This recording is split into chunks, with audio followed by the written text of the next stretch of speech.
We're bringing to you live coverage of the emergency and relief assistance that is being given by the various relief as well as the disaster management agencies that we have here in Accra to the various victims who have been affected by torrential rains that have been witnessed by residents in Accra and Tema over the last 12 hours. And what we've noticed so far and reported on is the president also taking his entourage through various areas, especially the disaster areas, to get to know firsthand what really is happening. We'll get to the Kwame Nkrumah Circle, where we have a team of reporters who are currently bringing to us live coverages.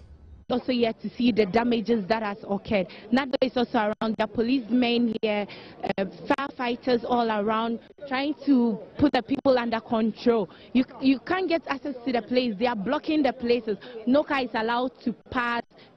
Nobody who hasn't been permitted is allowed to be here at this moment. So we are still trying to speak to people to find out how far they are going and what is happening.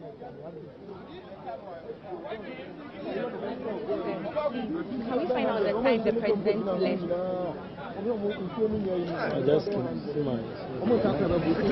Okay. Sir, please, can we find out the time the president left? About 10 minutes ago. And when he came, did he give a speech?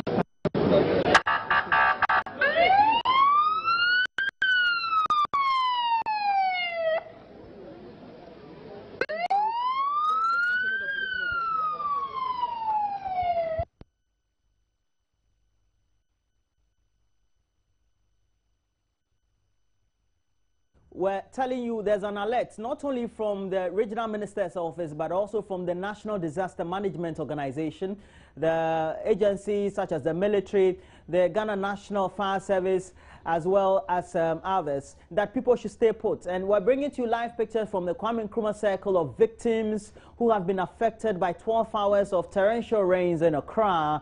And please stay put so that the routes being used by the military as well as the National Fire Service, the Ghana Police Service, the National Disaster Management Organization would be free so that they can perform some relief and assistance services as we're seeing straight from the Kwame Nkrumah Circle. And please, we know that pictures are horrid, they are gory. They are not good for your viewing pleasure, but these really are live scenes we're bringing to you. Assistance from the National Disaster Management Organization, the Ghana National Ambulance Service, the Ghana National Fire Service, the Ghana Police Service, the military, who are going round the disaster areas following 12 hours of torrential rains in Accra. And we're told that there will be a lot more following the incidences we have been reporting on, i.e. the fire disaster that have engulfed areas in the Kwame Nkrumah Circle area that have even affected a fuel station and some buildings around about the current situation. And Gladys Oredu has joined me, and you can see that, Gladys, this is really a difficult time for residents in Accra. It is, and I really find it difficult to accept the fact that we've spoken about this very issue, flooding, for years, and it's almost like a trend. Every year we talk about flooding in the city. I mean, it's pathetic. It's pathetic. I don't know, but last night I happened to be in town too when it was raining, and finding my way home, it was grace. It was grace because I met cars. You know, I almost entered into a gutter because the U-turn, the whole place was flooded. So making the U-turn, I made it and almost at the verge of the gutter. Then a car had already entered, so they were there helping the car. And so they were screaming, no, no, no, no, stop, stop, stop. So that was what actually saved me. Otherwise, I also would have driven into a big gutter. I know it. No,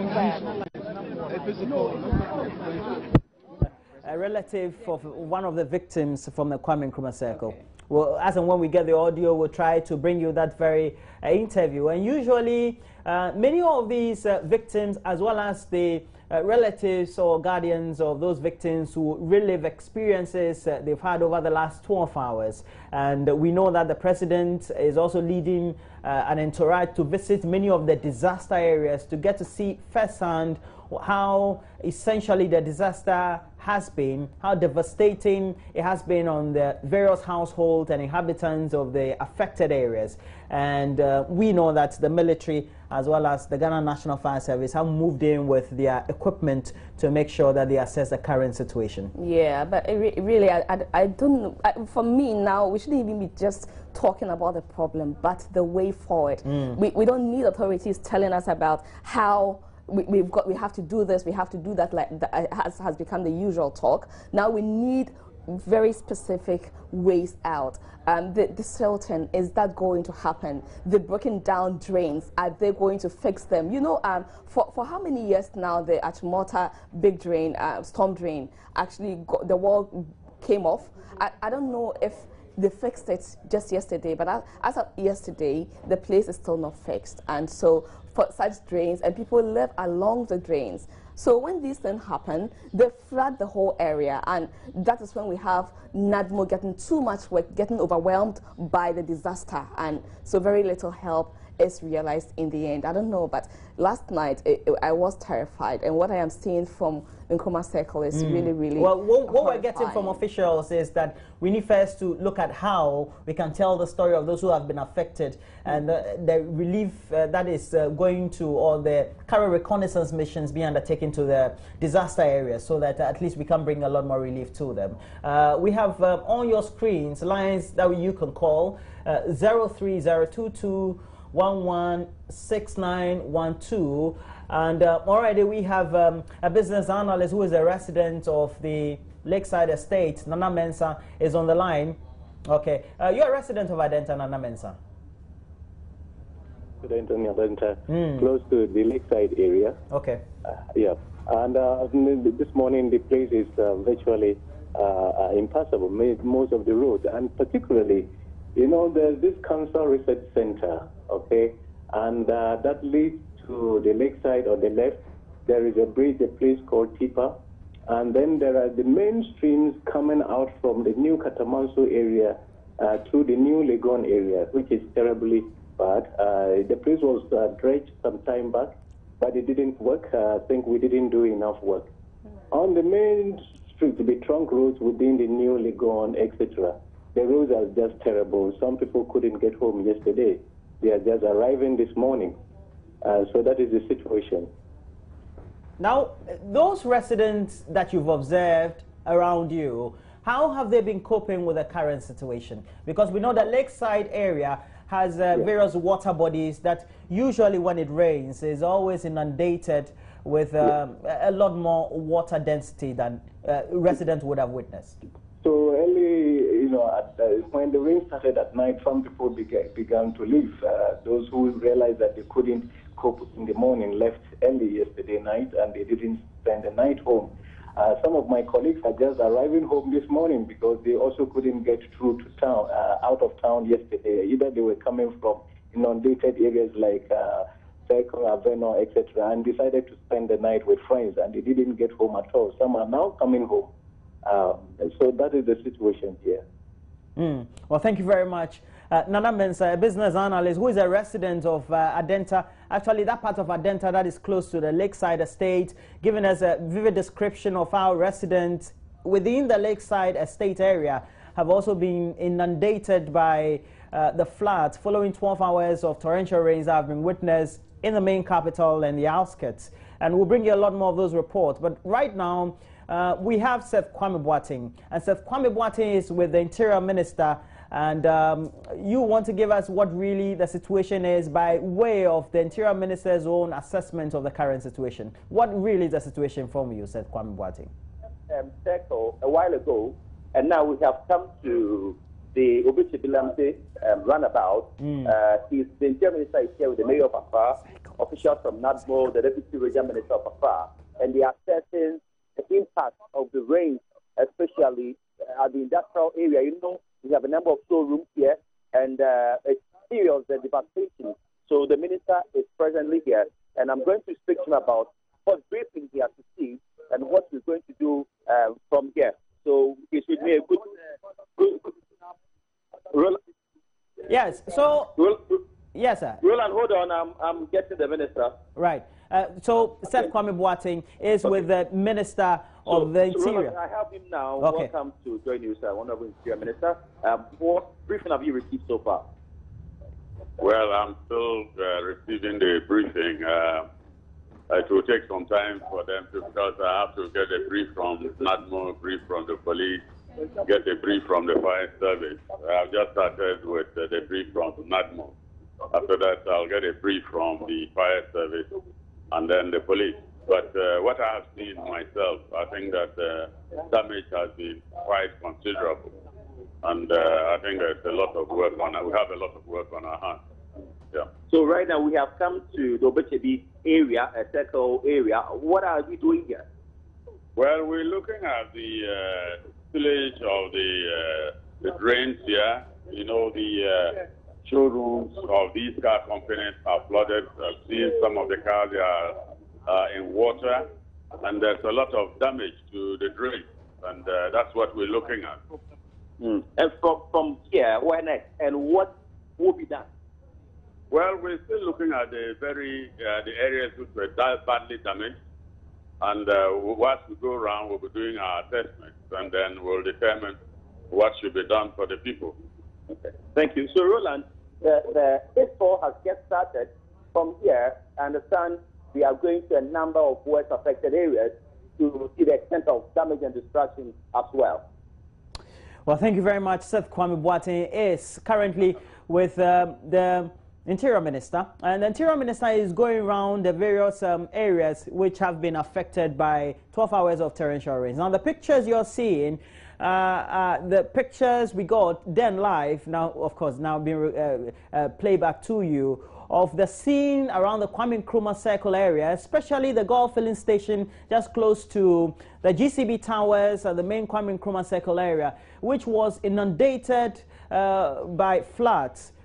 And now the current state of the filling station, as of this morning, we're bringing to you, which also got bent down.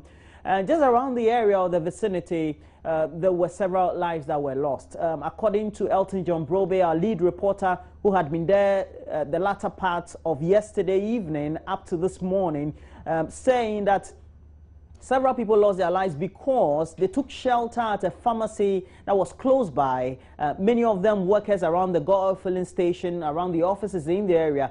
And really, some of them also just commuters who going to and fro from the central hub of that area, which really is a transportation section of the capital, Accra. You can see that the live pictures we're bringing to you showing that, well, the vans that had been parked by commercial drivers just to be safe from the incoming rains also affected. Our reporters are still on the ground. They're giving vivid pictures on the various channels on the multi-TV platform, giving vivid description of how victims have been able to be affected by the rains, but also go through the current situation as it is.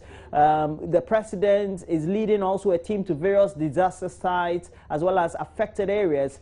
And even those who try to seek shelter in their cars also got affected. And we're sorry that some of those pictures really are gory. But again, the police on hand, the officials of the military, as well as the National Disaster Management Organization, the National Fire Service on hand to look at the current situation and also to look at what is being done. We're told that according to the reports we're getting, we have the Red Cross, the Ghana Red Cross, as well as the International Red Crescent also joining in the relief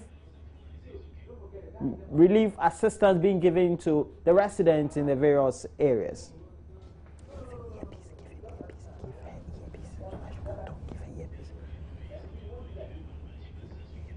All right, so Gladys is still here with me, and well, it's a very sad situation. It is. I think for now, this area is the most hardly hit. But coming through through town to work, you can tell a lot more people are displaced. Their story may not be heard now because they may be keeping to themselves and doing it in the confines of their homes. But really, even the streets, you come driving from Achimota, from Ofankor through Achimota, you can tell that the 3-lane has turned to 1 lane because sand has taken over both ends. So it's just a middle lane which is available for vehicles to use for access. And when you even get down to Aveno here, the same problem there. And abandoned vehicles in the middle of the road, you can tell that the flood was so bad they just couldn't drive in through. So they parked and had to just leave their cars there. Some are breaking down.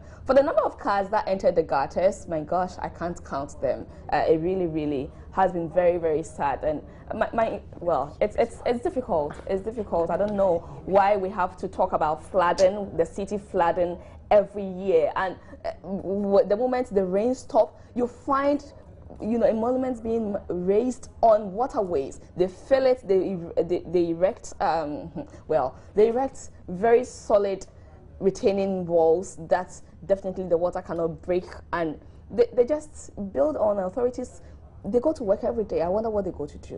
When these things happen, then you are compelled to question it that way, that somebody is assigned to do city planning, somebody is assigned to go around the city, inspect and make sure that structures are being raised at the authorized points. But, well, these things happen and you realize that somebody hasn't really gotten the work done. Well, so we have Adams joining us from Takoradi to also help us through with what exactly is happening in Takoradi. Hello, Adams, thank you.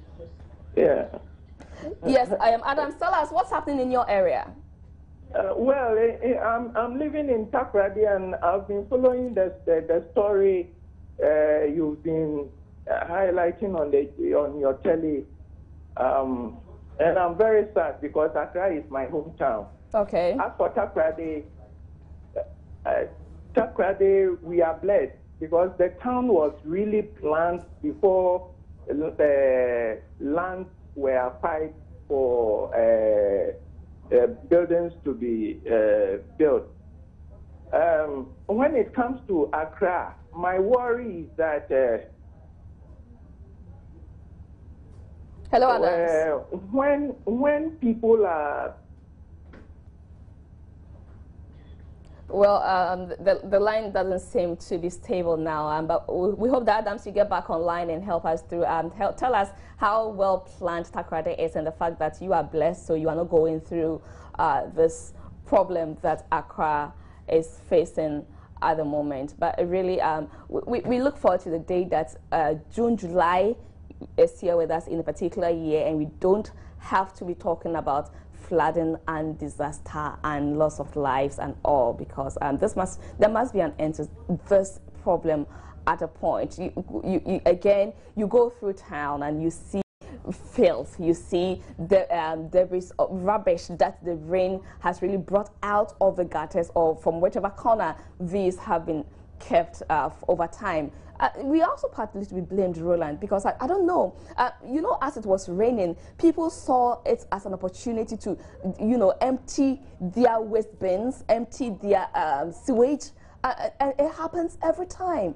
And, because most of them, these people live uphill or somewhere, so it comes down to affect the people in the valley, and it really, really is sad. And so you go through town and you just watch out. After today, the pungent smell that's also going to come afterwards, it's going to be another story. There are certain areas you just can't go through with your nose left to breathe in. It will be very difficult to. Now we know that after many of these rains, where many of the affected areas are wet, it comes also with issues of cholera and health alerts that are being issued. But talking about an alert, it's been issued by the Office of the Greater Accra Regional Minister, as well as the National Disaster Management Organization, the Ghana National Fire Service, the military, the Ghana Ambulance Services, as well as the Ghana Police Service, that please stay home, especially if you live in the outskirts of Accra. Don't come to town and congest the routes that will be used by the various personnel from the relief and emergency services to get to the affected areas,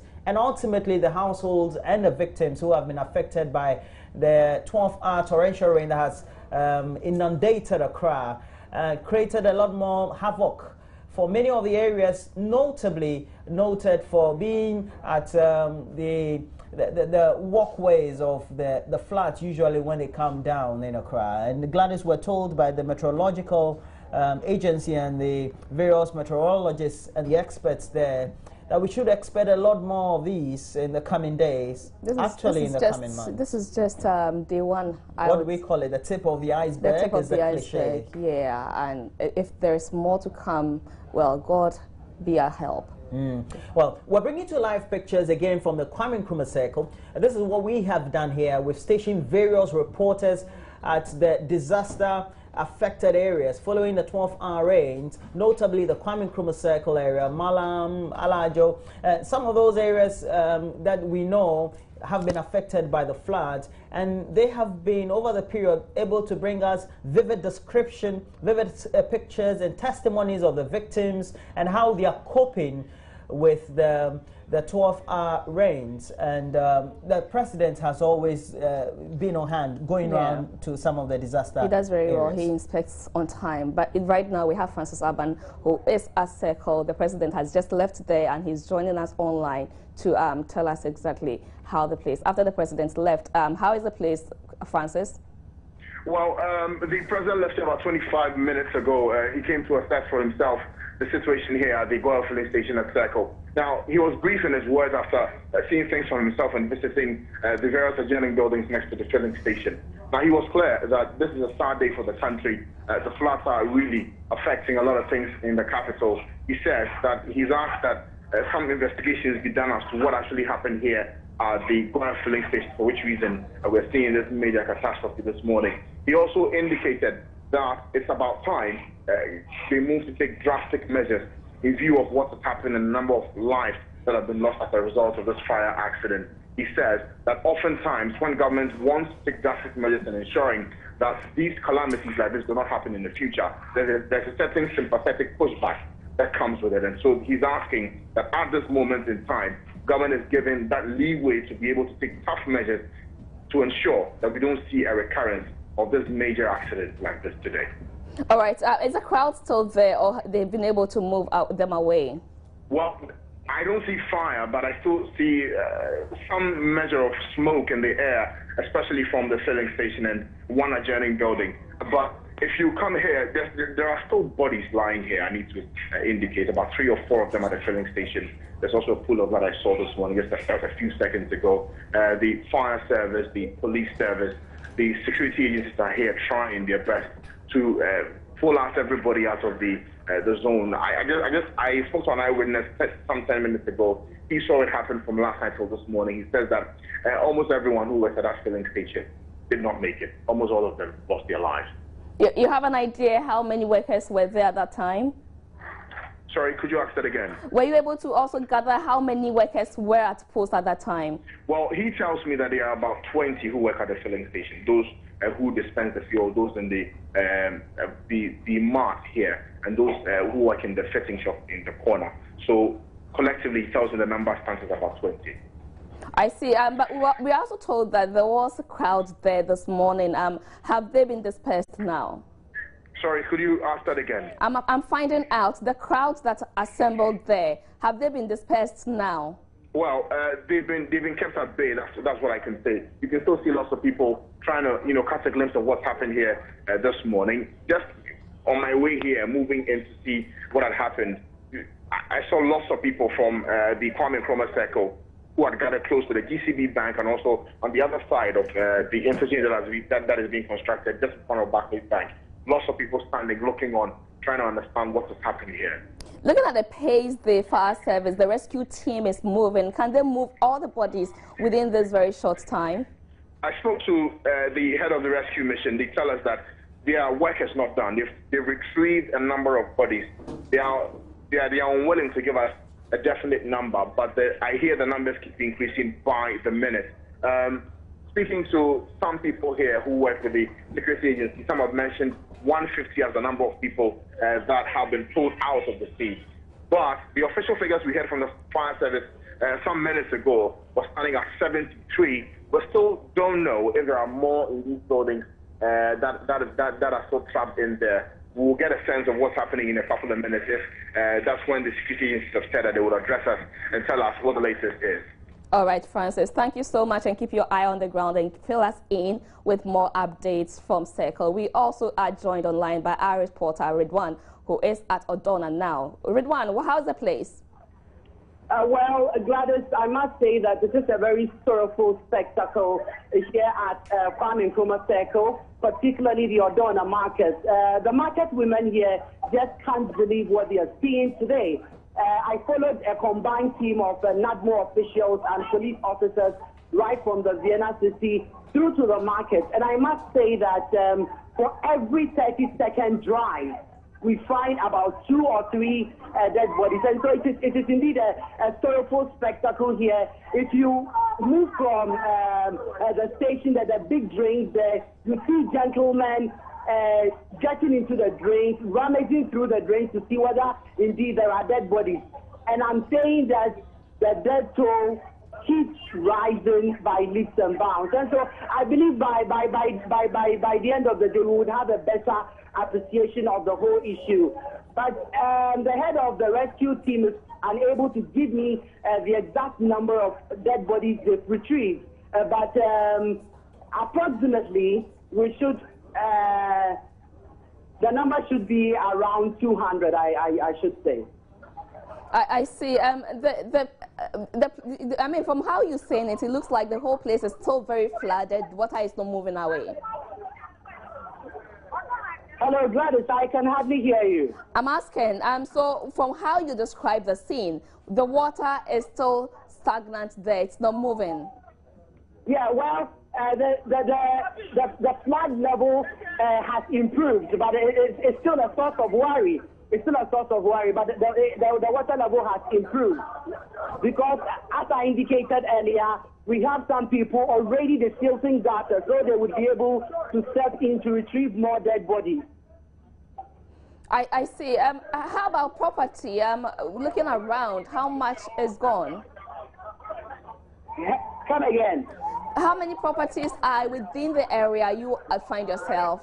And how is the situation? Many of the people or many of the victims I spoke to are unable to quantify the cost, or they are unable to tell me the exact cost of the items that have been destroyed. Indeed, a number of items have been destroyed. We started our coverage from Kokomlele, and the situation is very, very serious. There we went to the police barracks, and almost all the rooms have submerged. We also moved to the Odona market, and traders are wailing, but they are not so much concerned about the loss of property. They are concerned it's about the number of people that have lost their lives. And they are also worried about their relatives that they haven't heard from them, and they continue to say. And some are also following the rescue team as well to find out whether indeed some of their relatives have died or they are still alive. I see. Well, the people who have lost their lives, can you tell whether they were within the Odona market or they've been washed there by from somewhere else? Come again.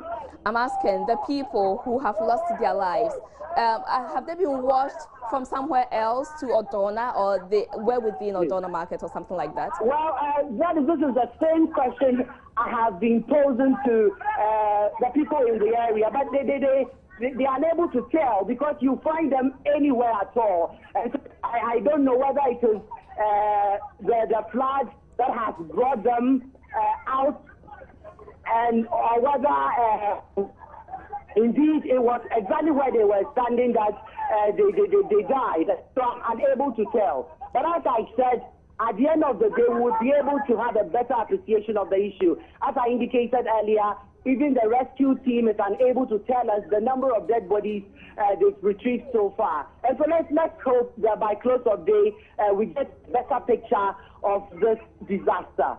Are there children involved? Are there more women, men? Well, I see more of women than men, and a few infants as well. I've seen a 1-year-old. I've seen a 6-month-old baby. It's indeed sad, Gladys. It's a very sad situation here.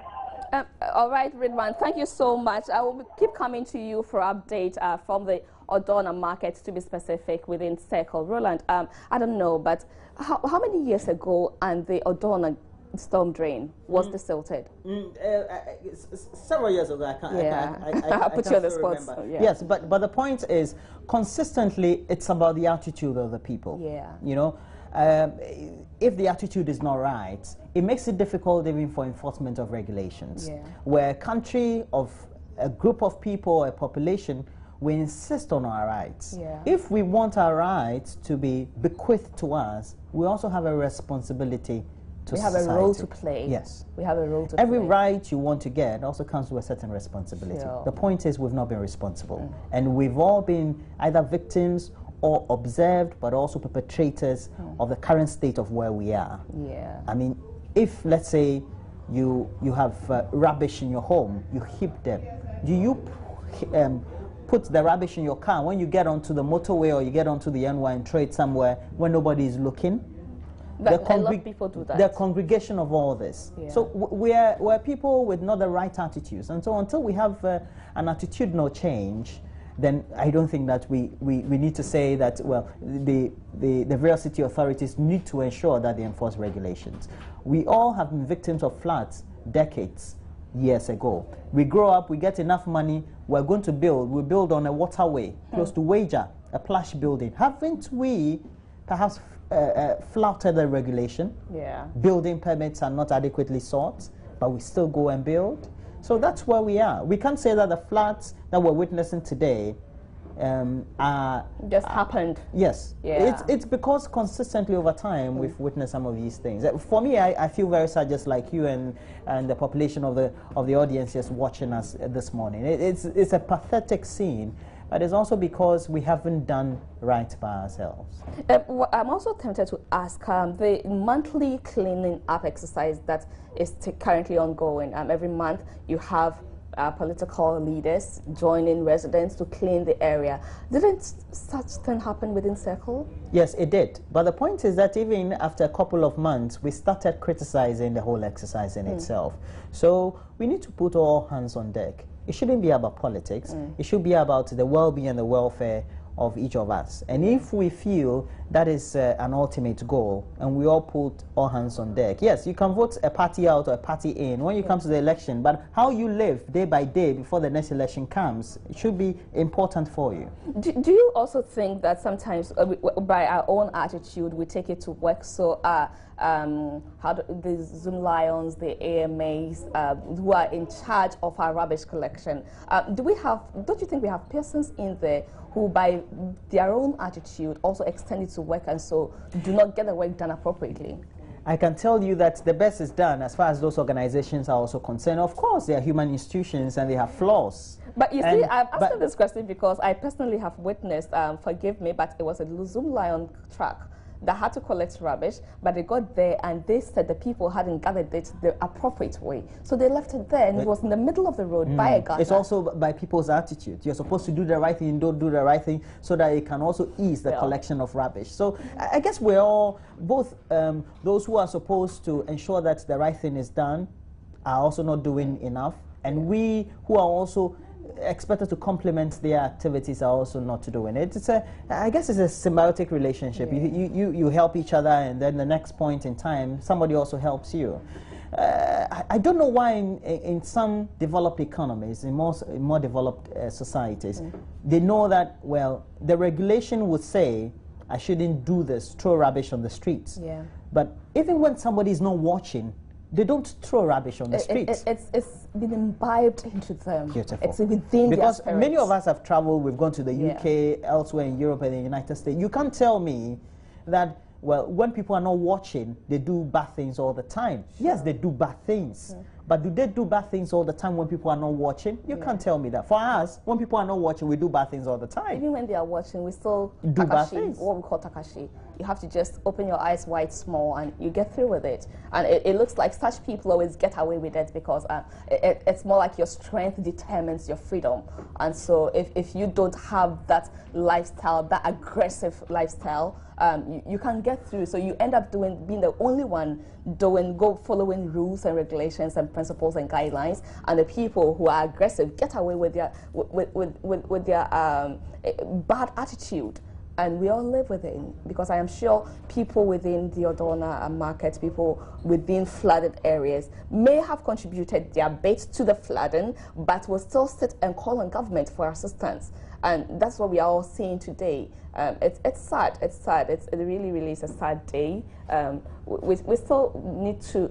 Well, I don't know how this education is going to go down. I don't know how many lessons we are going to learn from today's disaster. I don't know who is even going to learn that lesson. But if it is still the same Ghanaians, then we really, really must have a turnaround with our attitude, with ourselves. You know, we should be more disciplined, because otherwise, I don't see how we are going to get this right. Otherwise, we have a lot more years ahead of us that we are going to have to face this disaster and talk about flooding, and it gets to a point, it becomes the norm. So if it doesn't happen, then we are rather surprised. But it should rather overwhelm us when it happens. We seem to be, well, I don't know how else to put it, but it really is pathetic, it's saddening, very, very sad. I'm sad. I don't know. I see you're getting emotional about it. That's why you're a broadcaster, so you're supposed to be here and try to give the best description of what is taking place. But this is what we have been able to get hands-on. We're bringing to you live pictures from the Kwame Nkrumah Circle, but also from notable areas in Accra which have been affected by 12 hours of torrential rains, and we have to be specific about that. According to the reports we're getting, confirmed and unconfirmed, that between a number of the victims have lost their lives, but between 70 and a little over 90 people seem to have lost their lives. And just Ridwan Karim Usman had just been reporting from one of the disaster areas that some few meters from wherever officials were inspecting, they saw 1 or 2 dead bodies. And so the president has also joined a team of disaster relief and emergency authorities, as well as outfits, to make sure that they do a reconnaissance of the areas that have been affected by the flood, to get a lot more insight to the state of the disaster. But also an alert has been issued by NADMO, the military, the Ghana National Fire Service, the Ghana Ambulance Service, the Ghana Police Service, and the Red Cross and the other emergency relief services that, well, please stay home wherever you are. You first need to secure your lives, but also the victims who are in the middle of all this need also to be saved. And as a result of that, they need a clear routes, not congested traffic routes, to get to the disaster areas. And I believe that is a very good call as well. So wherever you are, please make sure that these live pictures we're showing you from around the Kwame Nkrumah Circle would also be a guiding principle by which you know that you have to stay home, and make sure that you also tend to listen to this very latest update we're bringing to you. Again, this is a live feed from the Kwame Nkrumah Circle, where we have officials from the various ministries, but also the various emergency relief disaster organizations trying to survey the states of the effect of the 12-hour rain that has been recorded in Accra, we're told. The number is actually, the 70 to 90 is actually just at the, but where just within the Kwame Nkrumah Circle area. So we could have recorded. Can we go? Yeah, can we go? Okay, so right now we are behind the Guel filling station, where some houses also experienced the flood and then the burns. And then we are also speaking to some of the residents to find out what's happened. We've spoken to the Ghana National Fire Service, and they said now they can count like 73 bodies. More, and other people are also giving accounts of bodies that we just saw bodies in cars with their intestines out. And I want you to listen to the account of this woman who witnessed the fire yesterday evening.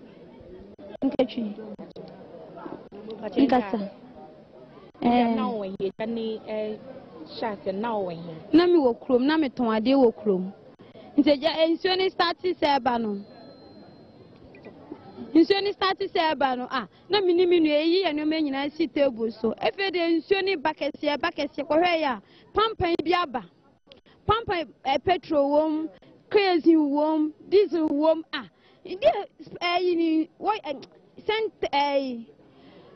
never sano na sent ni me de kameni na majojo na me da menu ekuko so Nti sana tebu ne ejina so nsuo ne hwe nti nsuo ne hwe na mo gina this side say ni say mo hwe mo chi say eja ne eba eja ne ba na me de mi dwane gya no no no ka no wo nsuo nim mi dware nsuo ne koye nti no nyu obi amwa no no ko hu say bla bi ko no so ni mu still ko eja ne san mo ye ko hwe ya filling station wo a eja to ho ye fie ye timu nsuo eja to ho na ne ye fie no bebi eja ne to ye na ma me no ni ho nsuo mum na ejiri fa ye na fire service for the ahoma ebe twetwen ye free e fie ho tie nkofo wu papa apa ye fie ade obi ampla na mo fie ha no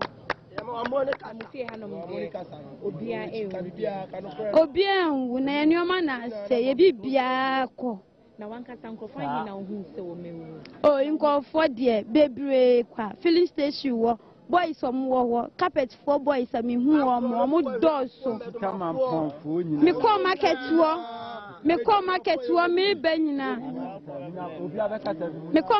me benyina ni peda wo nyina omo bebru be 20 omo this size kwa bebru 20 na police force din kan de bi koye ni pe wi papa pe wi pa omo nyina wu na so ne eba fie ni mo train level ben na edu level ni na wo ni mi tape ntimi nchire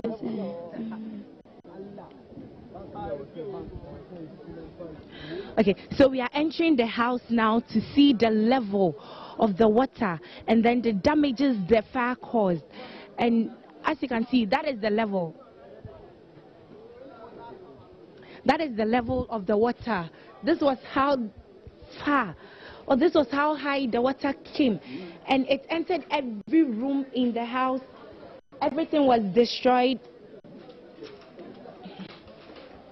But no lives were lost.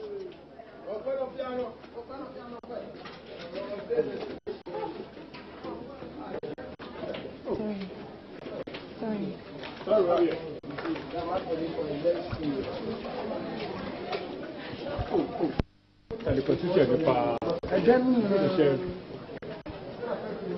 The position.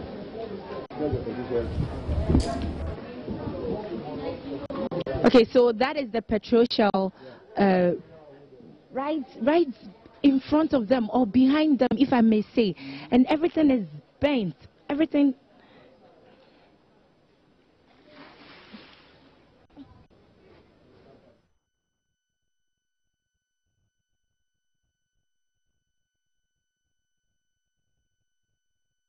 Is very, very pathetic. The level of the waters, how high it came beyond the window, and well, at least we thank God that the people within that house survived. But basically, she was telling us about how the whole thing started, that they were fortunate, the fire service got there on time, in good time, and so used rope to help them out of the flooded house. And so she saw people die, but fortunately within that house, they were all rescued on time.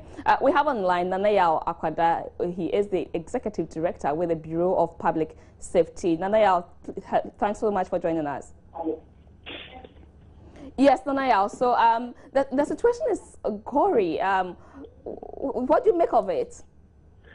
A very good morning to your viewers. It's pathetic, it's sad, and it was preventable. It was avoidable. To a large extent, we could have minimized largely the number of casualties involved in this fire outbreak as a result of the floods. How could we have made that? Well, we have NADMO. We at the Bureau think that NADMO is an organization set up to prevent such disasters aside managing it. So we were expecting that prior to the floods, after interacting or consulting with the meteorological department, NADMO should have been out to request that certain places be evacuated, request that businesses that were going through Circle to access their homes or going through Circle to access their businesses will probably stay wherever they were within the period of the rain, we were actually expecting some kind of announcement, as we have in every civilized jurisdiction, so that citizens are aware we could have managed or prevented this disaster. Because at the time that the rains started yesterday, throughout the night, people could have stayed in their offices, people could have remained in their houses, people could have stayed virtually at the filling stations and not moved. But people were moving because they had no information, and eventually they've had to assemble at this filling station. And we think that it was largely preventable. But NADMO failed in this step. NADMO also, in the face of all of these floods, we are beginning to see they have not been able to, as it were, announce areas that people should, even in the midst of this, areas that people can even converge for safety. And I think that largely NADMO needs a huge reshuffle and probably possible a change in leadership. Moving on from there, we as a Bureau have also, from time to time since 2012, been calling for the state to set up a national accident investigative body. We think that it is a misnomer for fuel to leak, in this situation where floods come and underground fuel will leak onto the surface of the ground, thereby in the event of an ignition source engulfing so many people in this, fire, a flat fire, if you want to call it. It's a misnomer. We need an accident investigation body to investigate this accident. We should not add this to the flood. It's a separate issue that must be treated aside. For a body to investigate how come fuel leaked and how come it even found an ignition source in the midst of rain, so that we can prevent this from happening in future. Because if you look at how we have planned our systems, we have filling stations near hospitals, we have filling stations near markets, sometimes in the middle of markets, we have filling stations near lorry stations where the human occupancy is so high. And so this issue calls for immediate investigation, so that if it's a common practice or a common flaw in every filling station installation, we can immediately address it to avoid a recurrence. We agree with the president if he says that this issue must be tackled scientifically and strategically to avoid recurrence in future. And that is what the Bureau also stands by, that moving forward as a nation, we must attack this issue of floods or rainy season strategically. Prior to the rainy season, NADMO should be able to come out and let us know the flood-prone areas, educate people living in those areas that between X time and Y time, you cannot live in this area, and this is the place that we've earmarked for everybody to move in, probably a temporary shed or something to move for people to evacuate, because as it stands now, the situation in Accra is not something that we will take a year to solve. We'll probably need a space of years to solve it, and we must begin the solution now. Nanaya, let me find out, if you say that NADMO has failed, don't you also think that the Bureau of Public Safety also has failed by not coming out in time to give public safety tips to the public so we can avoid some of these things from happening? Well, interesting. The Bureau, we have done some education with the floods in times past. We have, even prior to the setting out of this rain, we have spoken to a couple of radio stations advising on safety tips for, citizens. And that is as far as the Bureau, a public safety organization, a non-governmental organization, that is as far as we can go. The people who have the mandate to take action are the people we have mentioned. And we think that they are paid by the ordinary citizens to do what must be done to secure lives and to secure properties. The Bureau, all that we can do is what you have given us opportunity to do right now, to advise the public to put in a few safety tips that the residents or people living in these areas can do to, as it were, get into safety. And that's all the Bureau can do, not more. Now the problem is here with us. What advice would you give out there to the public to prevent further disaster? Thank you very much for this opportunity. We have advised that in times of flood, I think that the most important thing is our life and not our properties. So in times of flood, let everyone be conscious of his life. If you are living in a room, it's important that you stay by your window and you observe how the flood is, as it were, forming around your house. So if it becomes critical, your 2/3 of your building has been taken over, you can begin to make SOS calls. If you find out that in times of flood you live in a lowland area, in times of rain you live in a lowland area, it's not necessary to stay in your house until 1/3 of your property is covered. It's important that you evacuate the area as soon as possible.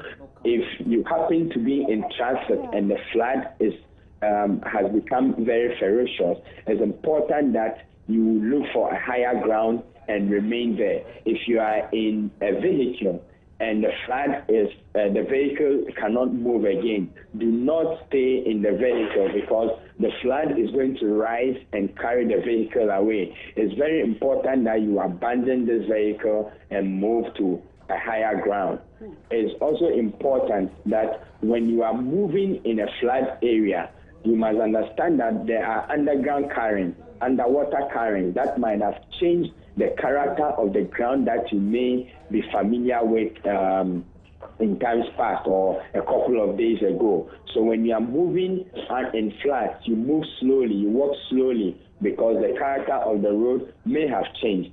It is very important also that during such season, when you are standing on a higher ground, you do not attempt to follow after properties, as in people who want to go after TVs, after fridges and all. Because the current is that high, that's how it's able to carry these properties. It's important that we stay and do not go after properties or chase after other people's properties.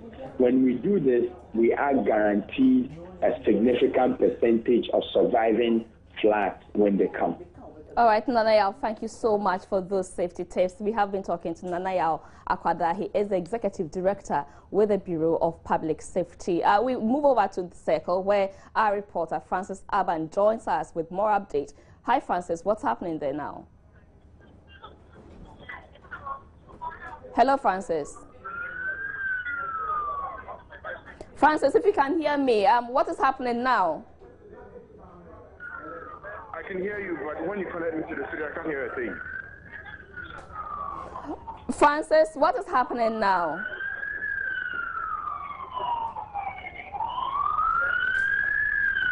Hello, Francis. Well, we're trying to talk to our reporter who is on ground at Circle, who is going to be telling us more about how the mood is like there, what exactly is happening there now.